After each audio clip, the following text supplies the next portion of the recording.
Macam mana cara untuk kita dapatkan item 1 kilogram? Anda kata tumpan poket tebal. Maksudnya duit banyak, beli sekaligus. Dengan sekali bayar, 500,000 lebih, dapat item 1 kilogram emas macam ni. Kalau tuan nak sipir sikit-sikit, boleh sipir sebanyak 10 kali. Item 100 gram. 100 gram 10 kali. 100 gram, 100 gram, 100 gram, 1 gram.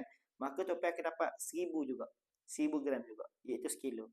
Anda kata tuan nak sipir dalam bentuk item yang lebih kecil lagi. Nak cukupkan sekilo juga. Sipir 50 gram sebanyak 20 kali. Maksudnya 50 gram, 50 gram. 50 gram, 50 gram, 20 kali. Maka tuan cukup sahaja 50 gram darab 20, maka tuan akan dapat 1000 gram juga. Jadi begitulah tuan, anda kata tuan nak item yang lebih kecil 10 gram, sipir 10 gram ni sebanyak 100 kali. 10 gram, 10 gram, 10 gram, sebanyak 100 keping, maka tuan akan dapat sekilo emas juga. Jadi begitulah tuan, dalam kita buat simpanan emas bersama dengan Public Gold, kita boleh simpan ikut bajet kita. Berapa bajet kita nak, kita boleh sipir. Nanti kita boleh keluarkan emas fizikal macam ini.